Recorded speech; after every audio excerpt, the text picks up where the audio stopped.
Welcome back to Incremental, the Continuous Improvement Podcast. This is our practice edition where we go over improvements we've done in the shop throughout the week and tie them back to lean principles. I am Uriel Eisen from Austere Manufacturing. And I am Devin Bedoni from Like and Precision. And got a quote for us? We have said this before, and I'm sure we'll say it again. If you have more than 3 priorities, you don't have priorities. Very on point. Yeah. Yeah. Enough said. And that's our episode. Basically. We'll talk to you guys soon. No, actually, but speaking of that, before the podcast, you were mentioning another podcast that people should listen to. Yes. It is Lean Made Simple from the folks at Seating Matters. It is really good. I highly recommend it. So head over and give that a listen. I was sort of thinking a little bit about where we fit in. This will be our last episode. Yeah, see exactly. Thanks. No, so it's really good content. Highly recommend it. It felt more like reading the books, where it's very inspiring, really strong theory. They talk to a lot of really good people. I mean, there's a lot of practical recommendations for sure, and I haven't listened to all the episodes, so this may change, and highly recommend it. But it felt like it sort of focused me on, like, I think what we're doing here, hopefully, that is a little different than the other stuff out there, is just the messy, like, where the rubber meets the road, and just like the ongoing struggle of that. Yeah. Figuring it out in real time. Yeah, exactly. So I think, like, that's when I was first looking around at the stuff that was out there. That's the one thing that I found was missing for me, is like, okay, but how do I make improvements when the shop gets busy, or on and on and on. And I'm sure these other people who have been doing this a lot longer are going to have, like, they're sort of more informed and probably going to have better answers. And they do have a ton of, like, really practical experience. But also from, I worked on startups for years. And one of the things that I found really interesting is one of the startups, we had a board of advisors. And some of them were, like, had been in that industry for 40 years, and others were another startup, but they were kind of like 2 or 3 years ahead of us. And both were super helpful, right? And in very different ways. So there's this idea called proximal learning, where it's, like, way easier to learn from someone who is very close to where you're at. Yeah. And much harder to learn from someone who is light years ahead of you. Yeah. And that's sort of, I think, where we fit, maybe. We are barely ahead, maybe. Yeah, hopefully. And to those who are ahead of us who listen, I think maybe it's just interesting to, like, relive that. And, hopefully.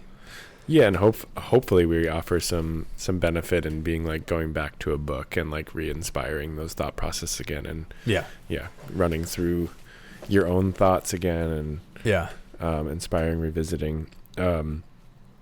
On the topic of this quote, and also sort of following along from last episode, I was mentioning to you just before we hit record that I feel like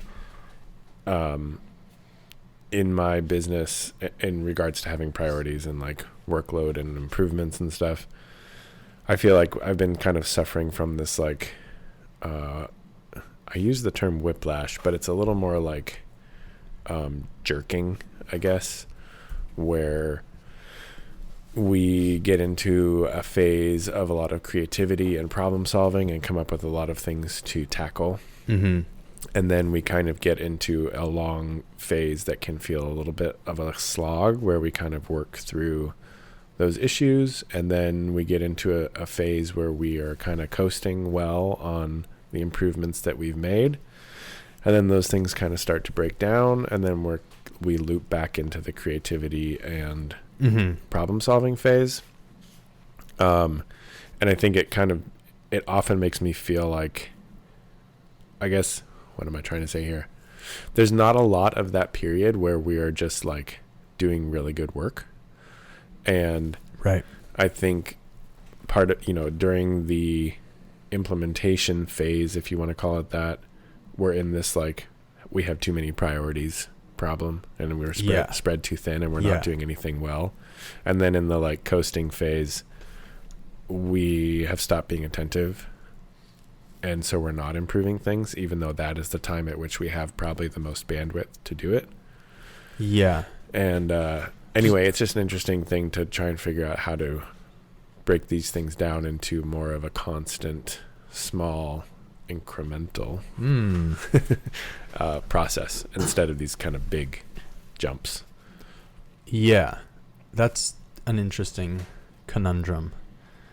I guess two thoughts. One is, definitely breaking it down into smaller bits so that it's always something. I also wonder if it would be helpful to try to like slow down the rate of improvement, because I wonder if like when you're like feeling it, it's like, all right, let's get into this, and that probably creates a lot of, like we were talking about last episode, instability.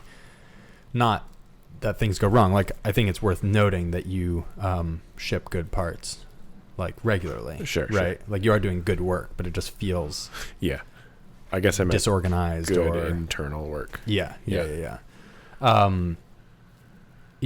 Like I wonder if maybe you're like being a little too ambitious when you bite off a thing, and if everyone would benefit from kind of like, I don't know, like I can relate to the feeling of sort of like a thing is working, even if it's not great, and then you redesign it, and it's kind of like, it's sort of better, but it's also different, which is hard to untangle from. I don't know. I'd imagine just sort of shrinking the step, like the PDCA loops a little, if possible. Yeah. I don't know. It's hard. It's very hard. I don't know. That's a tricky one. I'd be curious if you it's also figure hard it out at this phase. I think part of it is due to also not like dividing that workload. Like I think it's still a bit top down. Gotcha. In my business. So there's not a lot of like inspiration coming from below to be like, I mean, there's like, this isn't working. There's a lot of that. And there's like, this is how it could be working better, but there's not a lot of like, this is what we're going to do and do it. Yeah. No criticism on them. Like, I am responsible for creating the culture that exists. Sure. But I think that is part of it. You were going to say something though. It reminds me of something I was saying a little while ago on sales. Similarly, like you put a lot of effort into sales because you don't have a lot of work in the shop, and you're sort of like, oh shit, this is not good. And so you do a lot of sales, and then everyone says yes, or 80% of people say yes, and then you're like, oh my god, how are we going to get this all shipped on time? And it's like kind of a crunch, and because it's a crunch, you don't spend time on sales, and so suddenly when you're done with all that work, there's no more work in the pipeline, and so then you scramble and do too much. It's very similar. So it sort of feels like the idea of production leveling but applied to improvements is sort of like just evening out that workload, so things aren't changing as fast, but they're changing more of the time, I guess, or something. We've been trying this like half day once a week, everybody do improvements with mixed success, I would say. I've really been like, I don't know, I sort of feel like the every single day, like a habit for me has been the only thing that sticks, and that's even challenging. Like we've like through the last 3 weeks, it's been like we've still done, I mean, I have a long list of improvements, like we've done a ton of improvements, but they are not like we get in and do an hour. They're sort of spread out throughout the day around making sure the machines are running, and like get a batch of paint in the oven, and then that needs to cure, so then I have some downtime. I don't know. I've found that the tendency has been like, machines are running, I'll just put another one in, and then I'll pretty soon like we're all just just doing production. There's that. And for sure, so it's been hard to like make the gear switch.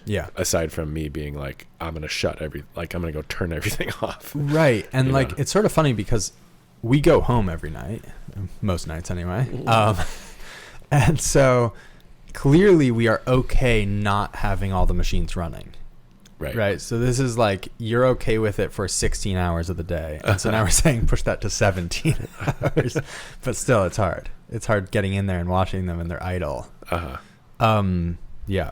On the note of making things smaller and easier and taking smaller steps, this may go against, let's say aesthetically, this definitely is not what you see in like lean tours. So I don't know if this is me being incorrect. I don't think it is. I think people tend to film things they're very proud of, and the things they're very proud of are things they've iterated on a lot of times, and so they're very nice. I have doubled down on building crappier things because they're so much faster and actually test ideas just as well. And if you're off base and you build it beautifully, like, who cares? I don't know. So like our shipping station right now, I redid how the packaging is held so that it's all, everything has a place and it's all ergonomically where you want it. The dividers, I was like, oh, I should build like plywood boxes. And then I was like, okay, we have a pile of cardboard boxes right here. I'm just going to sort of cut them up and packing tape them together and then packing tape them to this maker pipe frame I made. And it is not good looking at all. But it took me probably 15 minutes to add those dividers. And I guarantee that whether or not they were plywood or cardboard, they're not right. And so they're going to need to change. And so, I don't know. So just across the shop, I've just been like taping things together a lot. It's ugly. It's so fast. I had sort of a fun one. I was at Goodwill. I've been thinking about this for a while. You know those things for inflating, like those little, like almost like foot bellows? Yeah. So I bought one because I found one there. When you flip gloves back and you need to inflate them. So I strapped that next to the paint department because I'm always taking off my gloves and then reusing them. Don't you have air up there? Yeah, but then you can pop your glove or blow a hole in it. Anyway, so I just stuck that there and you just step on it. And I had a tube from the compressor with a foot pedal. For inflating gloves. I don't know. This just seemed a little bit more proportional or something. I don't know. Maybe it's worse. It seemed better. It's less plumbing. It's way cheaper. Sure. If you have a Goodwill at hand. Yes. Anyway, it was a fun improvement. But again, I just taped it to the side of a cart. And I was like, let's see, before I could 3D print a bracket and I could make a new nozzle that fits in a glove better. And we might get there. But we also might be like, this is a terrible idea. And why invest all that time? I think we have, in general, a lot of fear about implementing a half-baked solution and then being stuck with it. And I think... But then we end up... Part of being stuck with it is the sunk cost fallacy. And if your cost goes way down... Then you're kind of like, okay, well, we need to change this anyway because it's horrible. or the sunk cost fallacy. Or I think a lot of people are just like, well, if it works, then I'm not going to improve it. And then I'll be stuck with this halfway crappy thing. But that's a big assumption. And if you're not basing everything on that assumption, and you're like, okay, I know that I will improve this because that's what we do. Then I can do it this way and find out now. Versus not do it at all. Well, it's also a big assumption because you're assuming you're correct, which is hardly ever the case. Like, you're assuming you're correct which way? You're going to be stuck with it a long time if it works. And it's like, but it probably won't work. It probably won't be great. Assumptions abound. Which results in most people just like not doing it at all. Or doing it the wrong way and then being stuck with it because they did put a lot of time into it. My take is like two things. One, like a tested idea is way better than a non-tested idea. Absolutely. That's number one. Number two is if it does work well enough that you live with it, then evidently it's like if you're playing whack-a-mole, then you've whacked the mole, right? Like there's a different one that's now more important. That mole been whacked. Exactly. And so I don't know that that's a problem. I don't know. Anyway, so it's an aesthetic value. I'm just doing stuff worse is what I've decided, and I'm going to do more of it. Well, that's good. I've just had like a lot of stuff to do. Probably need to take a page out of that book myself. Cardboard is really cheap. Hot glue is cheap. Packing tape is cheap. Maker glue. Pipe is not cheap, but it's been awesome. Shout out to Maker Pipe. I just decided to I'm all in. Yeah. I've ordered a bunch of stuff. I went to Home Depot. You get a price break at 25 pieces. On conduit? Yeah. So I bought 25 pieces, which... It's not that much money. It's, $250. But yeah, it's like the cost of a table, less. Yeah. And we've been building a lot of stuff, and it's great. And if you cut, and we have all of our scrap in a bucket, and so like inevitably, like you build a shelf and you realize you want it 2 inches longer in some direction. You take that apart, you cut a longer one, and you stick that in and put that piece in your scrap. And we actually don't have that much scrap in that bucket, which is interesting because it keeps getting repurposed, and you end up needing shorter sections. So. And what was the decision on Maker Pipe versus what's the other one? Fast Cap has some, and then there's some retail brackets that look nicer. I think a lot of them use set screws, which I don't know. Yeah.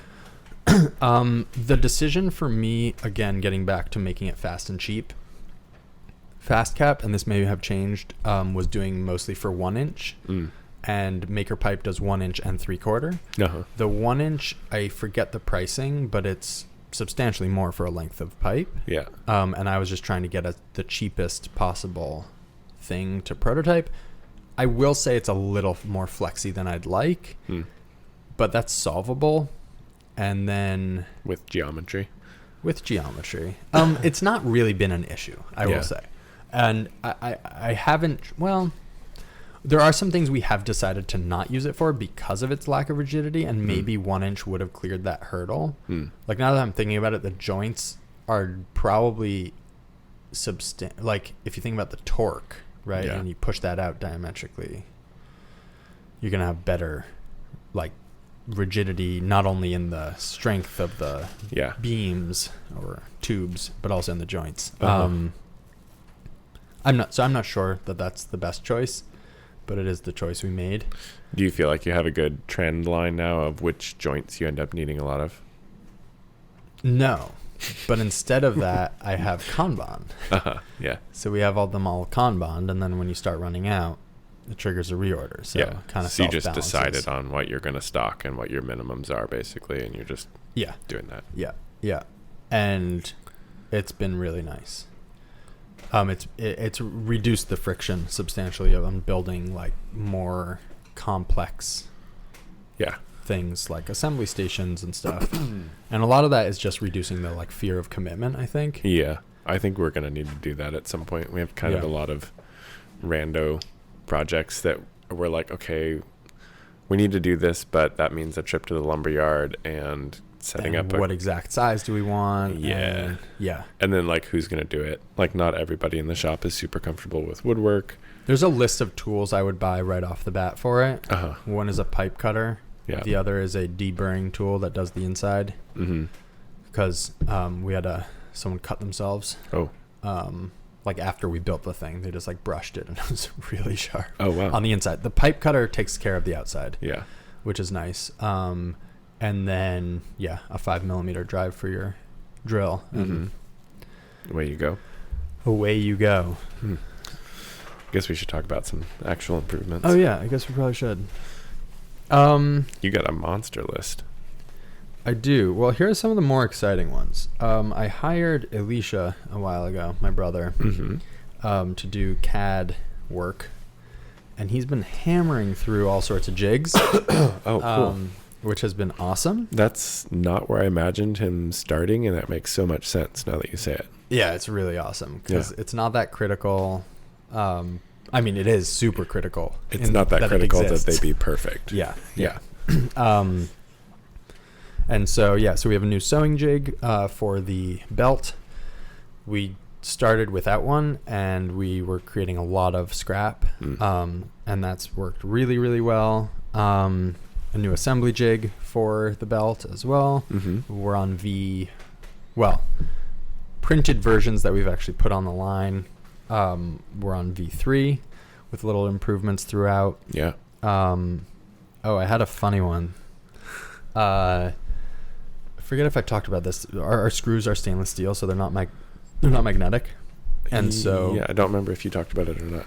Yeah, so we have this little like driver for you the screws. You talked about the driver, yeah. It can't lift them. Yeah. And so I've 3D printed this manifold that went around it with a vacuum to try to lift them, and it kind of worked. So I went ahead and ordered a Venturi vacuum thing, and then I was like, okay, I'll do V2. I tested it with a Venturi thing we had in the shop already that we use. And then I was on McMaster for something else, and I was like, let me just look at their drivers. Sure enough, one of them is screw retaining drivers. So driver bits. Yeah. So that was the ticket there, and it works great. And then, does it have little fingers that grab them? No, it has a little taper to it, and so it jams on the inside of the hole. Yeah, it's a what's it called? Hex. Is that it's like Torx? A star? Torx. Yeah. So I'm not sure it's available for like. I can't imagine maybe a Phillips. How would you do a Phillips? Maybe I don't think so, but square drive probably. Yeah. And traditional hex. So anyway, that exists and was an easy solve. Nice. So the vacuum retention was not very useful. Yeah. Cool. We updated our R450 to have matching probing macros. And set it up to run G54.2 finally. That had been hanging still. Oh, yeah. So we had 2 machines that were working on that workflow. And then one, we just hadn't done it yet. And because you weren't running stuff on the rotary on that machine? We were running stuff on the rotary, but it's kind of a... How do I say this? It's not necessary. Right. It is convenient. Gotcha. And we have not made it our standard workflow. And then I programmed this whole complicated thing that had to go on that machine. And then we set it all up and tried to run it. And it was like, this is not working. Oh. Yeah. Okay. So kick in the ass. It was interesting. There was, discovered some weird little, every time I do one of these things on this machine, I find more like discrepancies in how the different machines have been set up, and odd little things that need to be updated. So that was good. That is good. I guess the techs don't have a standard install routine. Apparently. Yeah. Yeah. Also, I mean, these machines have been installed over a span of 5 years almost, so maybe it's changed. But right. True. I think it's more the former. That's sort of another discussion entirely, and not to throw any folks under the bus, but sure. We don't have standard work either, so right. Yeah. It's hard. Have a little more of an excuse at our scale, I feel like, but yeah, but you can see how trend lines, like, I don't know, when are you going to start? Yeah. When you hit 50 people? No, it's true. 25? You need to start now, right? Or it is just going to get harder. The best time to plant a tree is 30 years ago. Yeah. Second best time is today. Yeah. Interesting. Yeah. So that's a thing. But got it installed. Got it installed. Also, well, you can go ahead. This is a separate thing, so you can go ahead. Let's see. Yes. So this is a very small thing, but in unracking the belt components, we have these new racks, and there was nowhere for them to live, and so they were just like floating around on the surfaces. So Sam added a little maker pipe protrusion, and they just hang from that. Huh. It's very nice. It was the nicest part, beyond just them having a home now. Yeah. Is other people sort of making improvements without sort of being like, hey, should we improve this? It's like, now I feel like growing in, I don't know what, momentum, I guess. Yeah. Cool. Right on. Yeah, the other thing I was going to mention is we've had, on the topic of machines not being set up properly, or not properly, but consistently, our 3 machines had different tool wash settings. And one of them was prone to, the filter would clog a lot more often because it was moving a lot more liquid, I think. And then this morning, 2 of them, like the actual faceplate where the liquid comes out of, 2 of them were clogged. Yikes. which we discovered because we had like finish was messed up on a part and realized that chips had been on the contact face, and Interesting. then we looked at it and we're like, oh, it's only squirting out of one hole. Uh-huh. Anyway, so I went through and got all of the machines set on the same parameters. What's the difference? Time? I think there's 4 different, basically time. So 2 of the machines were set up so that when the tool change cycle starts, like as it's going up, it starts spraying. Okay. And it sprays all the way through to the last. Uh-huh. Until it reloads the next tool. Yep. And it seems like what's more typical is just to spray as it comes down on the next tool. Interesting. I think mine is spraying on the way up. Uh-huh. Maybe I'll have a look at that. Yeah, if you're not having clogging on your filters or in your lines, it's probably not a concern. Right. Which I think you're not because of your filtration in the back. Yeah. Oh, yeah. That could be it. But we have. And we go through a lot of filters. Like every couple months per machine, probably. Yeah. Nice. Let's see. I talked about the flip station jamming last episode. Yes. So the improvement there in the short term was 3D printing the gripper fingers so that in the case of a collision, it's all breakable. The flip station gripper fingers? Yeah. So now all gripper fingers are breakable, and then we reprogrammed all of the programs so that the handoff would only destroy the gripper fingers. I think to say that in fancy terms, you have to say that they're fusible links. Fusible links? Yeah. Huh. Oh, fusible in that way. Yeah. Not fusible like mechanically can be fused. But no, they are fuses. They are fuses. Yeah. Fusible links. Good to know. Yeah. I think that's the term. Nice. I also reprogrammed. So with the belt, we had an issue where our bins weren't big enough to hold a full run. And so I finally added a parts counter to the program. And then halfway through, it switches to the other bin. Oh, cool. And now we can also just tell it how many we want as a nice side effect. Oh, yeah. And only at, no matter how many you tell it, it will move over after 25, essentially. Mm-hmm. So that was kind of a nice little tweak, and it worked and was very easy to implement. I feel like I've been putting it off for so long to add counters to them because I'm like, I don't know. I don't know which macro variables I'd use. Yeah. Yeah, that was an interesting one. I had so we had an intermittent defect on the belt. That was like a little burr on one of the corners, and I couldn't quite figure it out. And then it occurred to me it was probably chips in the vise on op 2 and then clamping on them, and it was sort of like raising a little, Yeah. what would that be called? Upsetting material. Mm-hmm. So I added a blowout step. So in the flip, once it leaves the part in the flip station, it goes back and blows out the vise to get rid of chips, and then it comes back and picks it up and puts it back in. In programming that, I could not get, then it switches back to the gripper, goes back to the flip station. Yeah. The gripper was trying to go down like 18 inches, which is more than this is going. So, but I was adding an H value, and I was like, I could not figure it out. I was missing a G43. I spent like 30 minutes. I was like, am I going insane here? Then I ran a different program. Then I finally broke it out into MDI and tried it, and it wasn't working. Then I was like looking in G code put out by Fusion, and I was like, what is this G43? Yeah.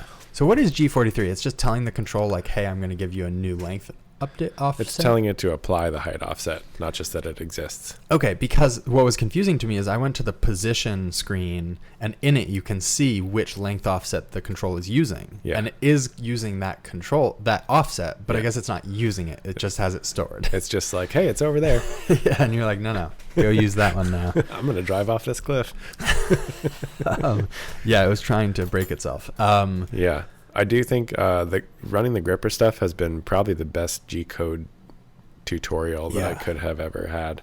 Oh, on that subject, Sam updated the macros today. Whoa. Yeah, I was definitely watching, but I had to walk away halfway through, and there was another update that needed to be made in shifting where the handoff happened on the flip station. Uh-huh.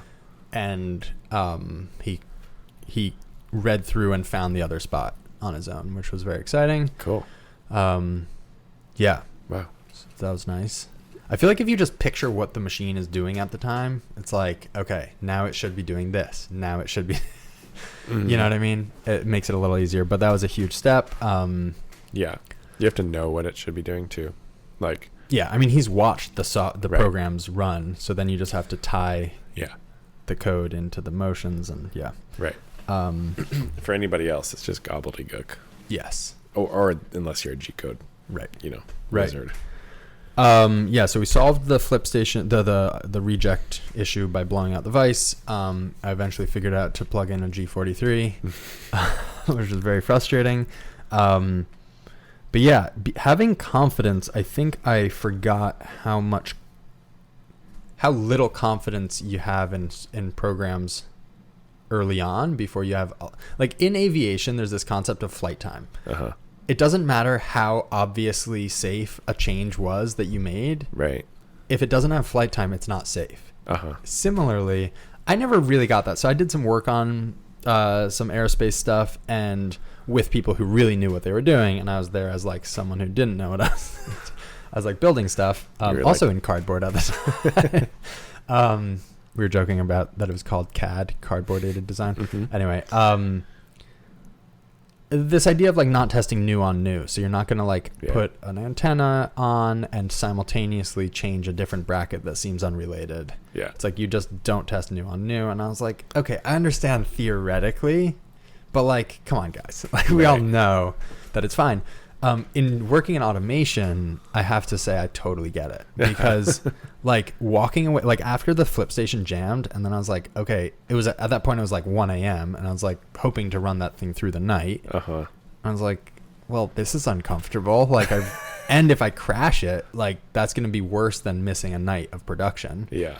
So I did not run it into the night, but also just generally, I feel like with all of our other programs, I have quite a bit of confidence that they will run well and that I've seen most of the failure modes at this point.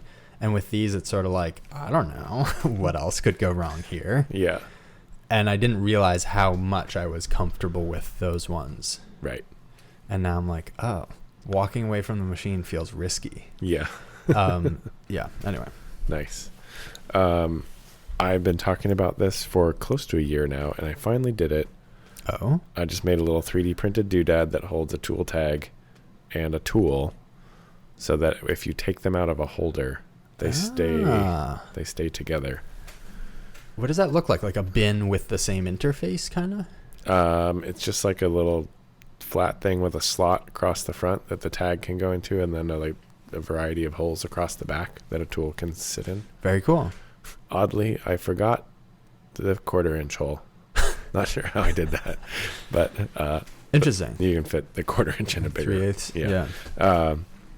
But I think it will be helpful. We've had a lot of just like, initially we were like, we're going to put our tags and our tools that we unload but want to put back in a holder at some point in a bin. Right. And then you're just like this mishmash. I have that issue, and I have a different issue where I'm testing a tool, and so I put it in the machine, and I have nowhere to put the box that it came out of, and then that box vanishes. Yeah. Mysteriously. Yeah. So I think this will be helpful. That makes a lot of sense. Yeah. That's very cool. That was good. This is extremely trivial, but I think it's worth mentioning because trivial does not mean useless. So Alicia's been doing more work with CAD for us, and our file structure is maybe an overstatement.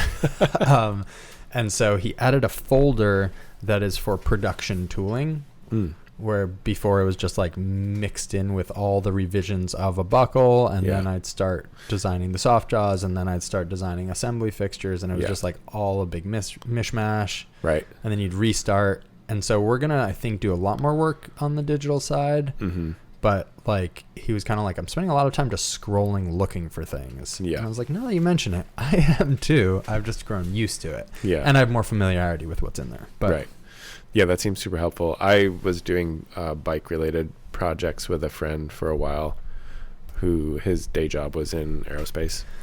So he had actually like good habits. Good hygiene. Yeah. Yeah. And there was always, there was like everything, and then there's production. Yeah. And there's only a couple things in that folder. Right. Usually. Yeah. So we're actually thinking of having, tell me what you think of this, having, when you go in, those are all the actual like current files, and then there's a file that's like old. So actually, like, to eliminate one click, so it's not a production file. It's like, here's the stuff that is current, and then everything else is in a file, in a folder rather. Within that. Yeah. Does seem worse, weird. I mean, there is something about like, okay, you're going into the inner sanctum. I think the issue be respectful. is right. I think the issue is that, like what you're talking about, touch points. Yeah. I think the reason folders often get dirty is because there's no obvious touch point to go and move the old to the old folder. Right. Right. Like you've just updated the new, and you're like, okay, this is a good one. I'm just going to run with this. Yeah. Whereas if you know that no one else will know what to use until you put it into the new folder, the production folder, right, you have to do that in order for it to move on to its next step. So I think there's a little more impetus to keep things current. So if I duplicate a production folder and then make some modifications to it, I am storing that in the non-production folder. And then the last step would be making that switch. Or does it live in the production folder and called something creative like, not this one? Well, I like guess what's that seems like a different question of like, when do you take things from the production folder out? Well, I feel like that's normally what happens is stuff is in production. I mean, there's a few issues here. Yeah. And I'm sure there's just like good techniques that people have developed. Please write in. Let's reinvent the wheel right here. live. Maybe we don't have to do this. But it's an interesting question. I don't have an answer. Is sort of like, there's the issue of all sorts of paraphernalia that shouldn't be in there, right? Like old revisions of like when I was designing the buckle. So what I was going to say is revisioning is where this comes into play. And so if you're making a revision, you should have a new folder for the revision probably. So where is your production folder? Does your production folder have more revision folders inside of it? I think probably, I don't know what I'm talking about here. I think probably you would have a new revision folder, and inside that there would be a production folder and a general folder, because presumably you're taking something, you're revising it. It's going to be in a revised state, untested for a while, right? And then at some point you're going to decide this is good. It will go into the production folder of that revision. Right. Interesting. I'm realizing the way we make revisions, well, I guess it depends on the scale of the revision. I was going to say we have a real innocent until proven guilty situation where we take code and immediately pretend it is production code unless it's proved to be like really messed up. And then we go back to a previous revision. Yeah. Previous version. Anyway, I don't know. I'm sure there's good practices. Maybe I should do a little Googling before I come up with a new scheme. I think fundamentally putting the onus on moving the new to a specific place is more effective than moving the old to a specific place. Because my experience, and I think probably everybody's experience, is the old just ends up sitting there until somebody like 3 years down the road is like, why is there so much stuff here? And deletes it all. For sure. I just don't know. I understand the premise, but when you're creating a new version from an old version, the new version goes somewhere else. Then when you put that new version into the folder, you also then need to move the old version out. Otherwise, you have the same issue, right? Unless you assume that everything's old and you're having to create something new every time with a new revision. All right. I don't know. Yeah. We didn't solve anything. That's probably a good time to wrap up. Yes, it is. We're through my two improvements. You know, do what we can. It is. We're working on lots of things. Yes. Most of them are not done. I'm excited for this quarter to be over. Yeah. Yeah. We have a month. Anyway. On that note, good luck, everyone, with this quarter. Indeed. Go improve some stuff. Yeah.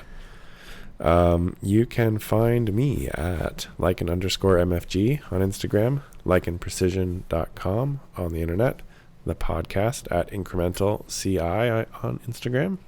And you can find me at austere_manufacturing on Instagram and austeremfg.com on the internet. We have a Patreon. Please check it out. Leave us a review if you're feeling inspired. We greatly appreciate it. And we will talk to you next week. Adios.